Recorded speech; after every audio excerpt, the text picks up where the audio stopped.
This is part 3 of a 3-part series.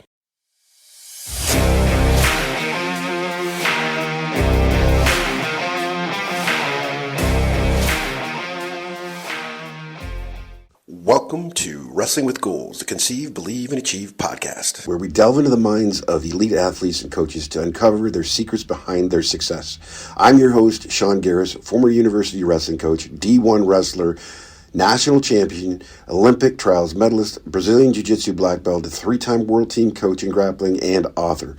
Join me as we explore the realms of training, mindset, goal setting, overcoming adversity, and various coaching methodologies in the world of sports.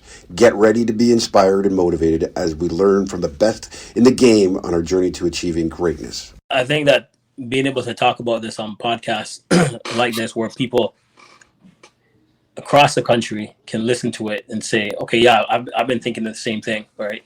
And that there's a voice to be heard, right? Mm-hmm. So it's one of those things that just needs to be said. And I know that we're supposed to be in Canada, we're supposed to be nice people, and we're all this other stuff. But how is something going to change if you don't voice it, right? Mm-hmm. And so it could be somebody in that position that doesn't know that people are unhappy with what they're doing, right? But I think even we talk about simple things like we're looking at funding and all these other things. Well, in the US, they've done templates already. You can go online, you can find it. If you want to start a club, how to raise funding, how to get a club started, and so forth, you can find them online. They've put it out there, so anyone can go and start a club and raise funding, where to look for it, who to talk to. So it's there. So we're struggling to put something together when right next door they did it, and all we have to do is go copy what they did, mm-hmm. right? Just simple.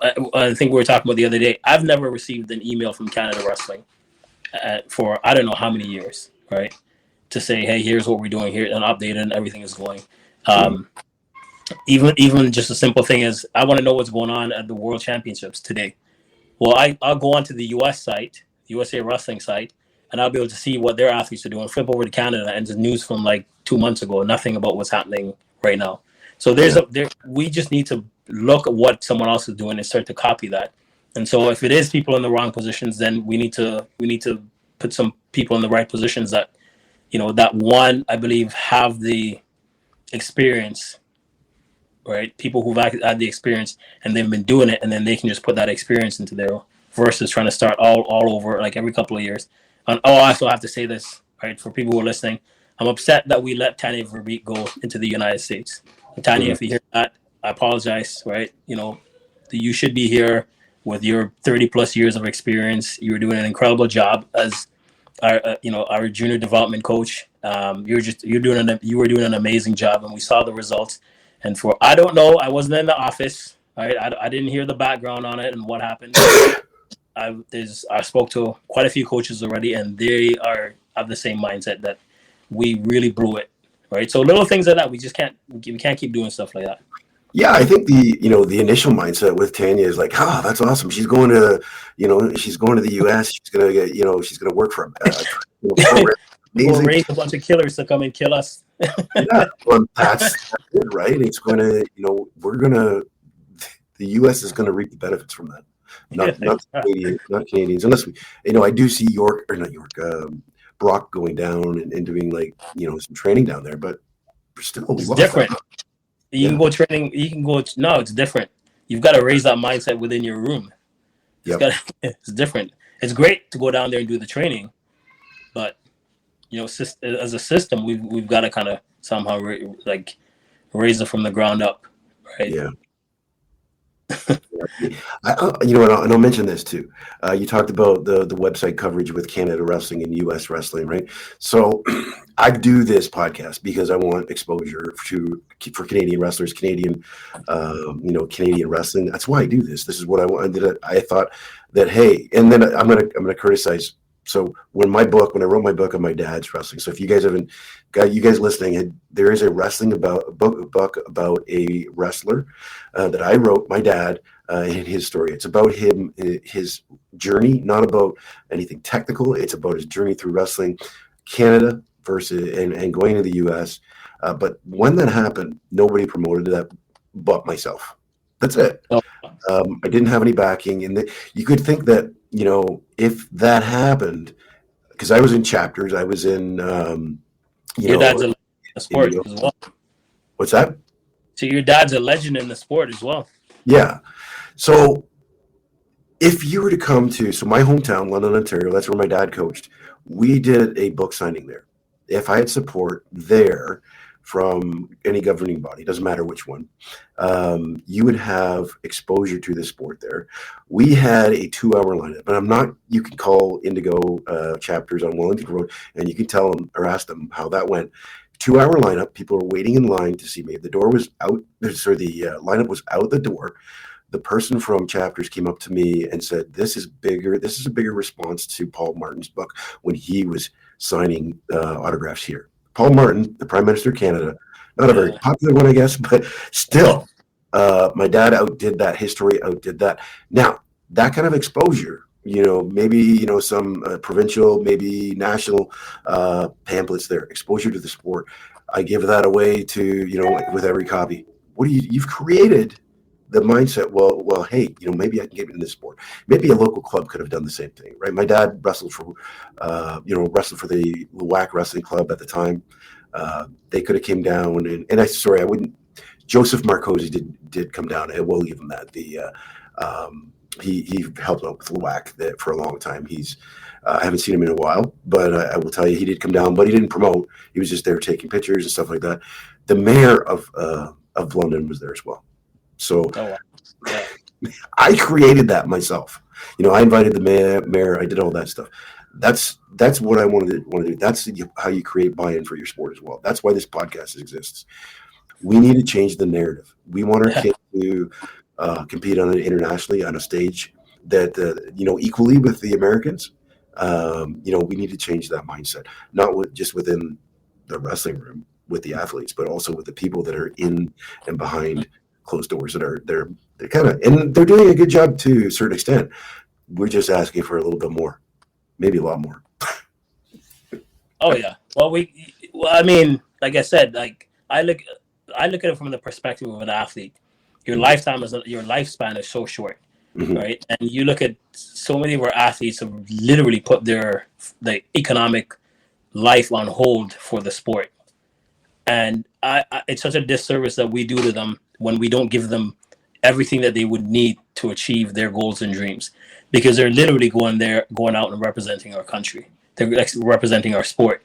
And so, I mean, you look at like some of our female athletes that are having successes, even later in life, and they're having to put family on hold, their economics on hold, jobs and everything else on hold, right? Like it's just, even I was talking with Amr the other day, and he was just talking about that. He was like, I'm looking at some of my friends now and where they are economically, and I'm kind of having to get started now, and that we've got to do more for them than just, hey, pat on the back, thank you for representing Canada. You get, good job. You give it your best effort. Like that's not cool, right? And that's not cool. Somebody's putting their life on the line, and then when we want to promote, we use them to promote and say, look how great we are, right? Isn't this great? I think that's totally, we're doing a very, very bad disservice to all of our athletes when we're doing that. And it's terrible that if I'm looking at a young athlete saying, okay, so once you leave this program, you're going to be a part of this particular program, and I can't even say to them 100% you're going to be taken care of. Like we should be doing to say that we can't get enough funding. I'd be like Donald Trump, you're fired, right? Let's go find somebody who says, yeah, I can do it, right? Our story is, wrestling just has such an incredible story that just needs to be told, right? You tell me the last 10 wrestlers that have left wrestling and become abject failures in life. It's like, do we know people who screwed up? Yes, we know people who screwed up, but if you were to tell me, like proportionately, right? Like I've done the study. Proportionately, we have more graduates than any other sport, right? Proportionately, the people who do well than any other sport. That is from high school to universities. Marks wise, no other sport can compete against wrestling when it comes on to that, right? And people who've gone out after, and have done very, very well in life. Like no other sport can compete with wrestling when it comes on to that. So that in itself is a massive marketing tool. You know what I mean? Like as a parent, I was talking to a parent last night, and she was telling me about her goals and her wishes for her son. She was like, "Yes, it would be nice if he wins, but that I just want him to enjoy himself. I see the way he's growing. He's getting stronger. He's feeling good about himself. He's out there now taking more chances." And so she's like, "This is what I want for his son." So this is what she's getting from wrestling. Mm-hmm. You cannot tell me that you can't sell that story, right? And you know, the guy who sponsored us way back, he said, "Yeah, I don't want. You want your kid to be the best in the world. I'm not going to sponsor that. You pay for it yourself." But Yeah. if you're telling me about the intangibles that's coming from this, I will sponsor that. I will sponsor the intangibles because I know I'm going to get a world class citizen out of that. So, so if you're telling me that you can't sell that, especially here in Canada, then you're telling me that I don't know how to do my job. So then we need to get rid of you and find someone else and put that person in place and empower that person to go ahead and go tell our story and sell it properly. So that way these athletes can benefit from it. Because if we have Olympic champion, Olympic medalist, world medalist, they're promoting the sport for us. The spotlight is on them, and then we can use that. We can capitalize on that as well to start to tell the story. Because no athlete just landed in that spot. They had a journey, and so yeah, that's for me. That's where the frustration if I look at all of our governing bodies, that's where the frustration itself kicks in. Is that when somebody starts saying, "Well, you don't know, this is not there, the funding's not there." The other one I hear a lot is, the U.S. does better because they have the numbers.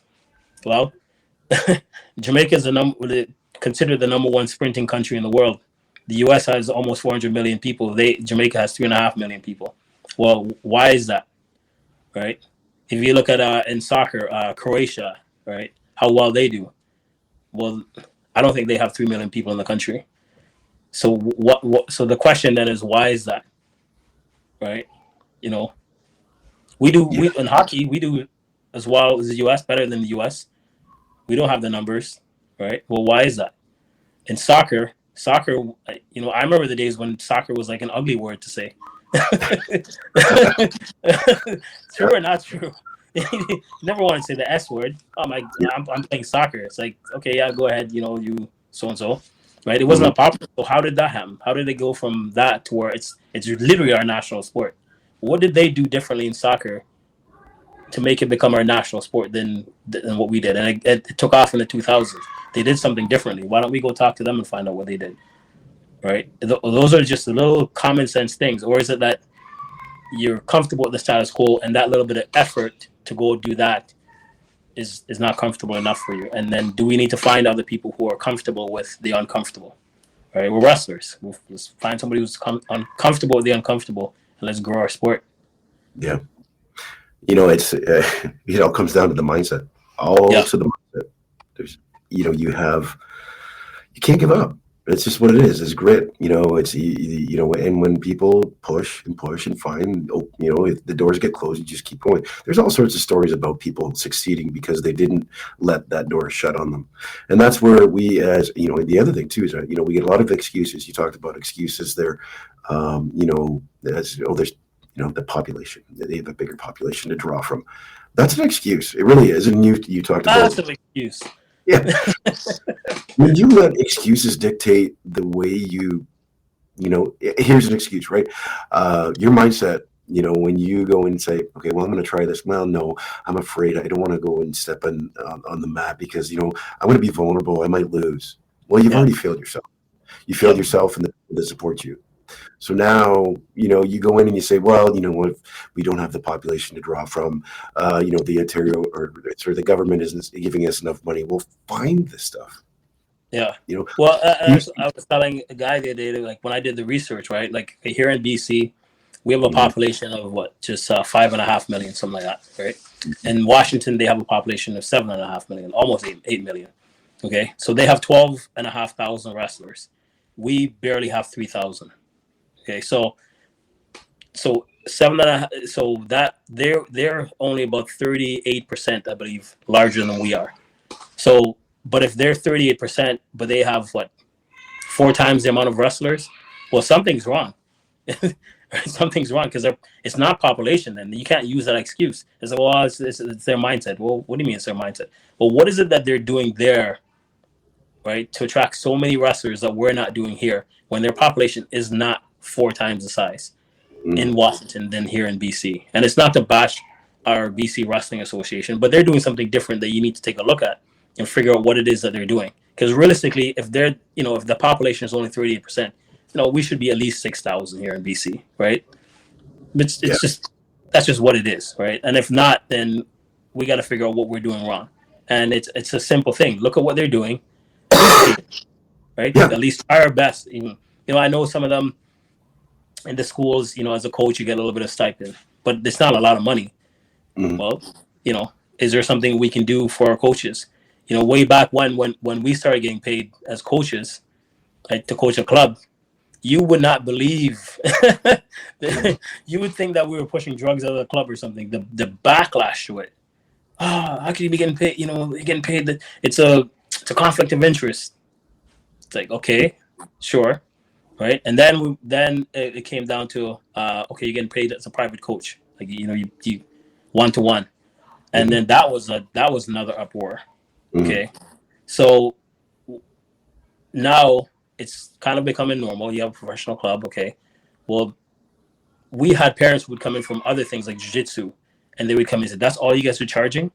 And then they would break down, like 100% seriously. They would break down the reason. These are parents telling us the reason you need to charge more for it, because they started breaking down what they're receiving in wrestling. Whereas, like, for them, they would say just the opportunity that my kid can go through wrestling and have an opportunity to go to university and wrestling university makes this sport cap all those other sports. They were paying $150, $200 a month for jiu-jitsu. And they said, guys, you need to at least get closer. We were charging $80 a month, right? And we still had to pay for facilities and everything else. And they would say, you actually need to, it's 4 days a week plus tournaments plus the opportunity to go to university. You say you need to, and so people are coming from the outside seeing the value of our sport, where us on the inside don't see the value of what we're offering. So it's just like you said, it's the mindset. We have to somehow change the mindset. Either we need to bring some people from the outside, right, that already have that mindset, like those parents who came in from the outside, or we have to get the people who are within the sport who have that mindset and put them in those positions, right, so that they can actually go ahead and go. Because I believe that there are people here who they're already doing the work already, and so it's not like you're going to put them in a position and then going to kick back and say, I've arrived. And they do it because they're passionate about it. Yeah. We have I think it's David Tremblay, who's doing an amazing job with what he's doing. But I see that, I see what he's doing, but I almost see that he's kind of alone in it. Almost, I don't know. I'm hoping to get him on the podcast and talk a little bit more about what he's doing for Ontario Wrestling and how much support he's getting for it, and what changes he's got. But I think he's somebody to watch. Nice. The truth, I mean, we can't settle for status quo. We got to be that. You got to have that wrestling mindset. You got to keep pushing for what you need, because the sport won't grow. You're stopping this sport from growing. We talked about a lot of things in this podcast already. We gave ideas. We talked about the dual meets. We talked about mindset. We talked about all these things that can improve our sport. I hope that somebody listens to this and get some takeaway and say, you know what? Yeah, maybe I should be. If I'm a border city, club, I gotta go. Yeah. If I'm in Windsor, we gotta go to Michigan. I live 3.5 hours away to Michigan. I go for to watch their football games all the time. In fact, we're planning to go and, take our group of our wrestlers down to watch the Ohio State and Michigan dual meet. Like, that's what nice. Yeah. That kind of exposure, one, will show what we're capable of doing as well. Yeah. Because it's the only thing that separates us is a bridge and a river, right? Yeah. Why can't we do that? Mindset, and it's a mindset of saying, hey, that's too much work. Yeah. Let's see what we can do. We need those people like yourself, to join together and say, hey, let's form a group. Let's push this envelope a little bit farther, because it needs to be pushed, because our sport needs to grow. We do have the potential in Canada to make these guys world stage. If you look, the two girls are on the world stage, but we can make them dominant, right? Yeah. Oh, yeah. Like they be. The goal should be settle for more than gold. Because gold, the gold medals disappear after that tournament, right? It's like, I earned it, but I got to go back to the wrestling room and I got to keep on training. Yeah. So we got to have that mindset. So, Garfield, I want to thank you for coming on the show. I know we had some issues with the sound there a little bit, but No we'll worries. do some. We'll take care of that. The conversation is. I think what's going to happen is people are going to download this, they're going to listen, and they're going to go. We're going to open some eyes, and hopefully, we're going to recruit some people to push the status quo. Hopefully it's not that. Did you hear what Garfield was saying? He was bashing Canada wrestling. Oh, Sean and Garfield. Again, that's a mindset. So if you come out of this entire podcast thinking we bashed provincial bodies and the Canadian wrestling, no, this is a criticism that is we want people to say, hey, growth mindset. You can't stall and rely on okay, that things are too tough for me. I got to keep persevering, and that's what our sport teaches us. And if you're a wrestler, you've been there before. Just turn it into business now. Thank you for tuning into the Conceive, Believe, and Achieve podcast. I hope you found today's episode insightful and inspiring. Your support means the world to us, so don't forget to subscribe to the podcast and leave a comment in the section below. Your feedback fuels our journey to bring you more valuable content and stories from the realm of sports. Until next time, keep pushing boundaries, believing in yourself, and achieving greatness. Thank you for listening.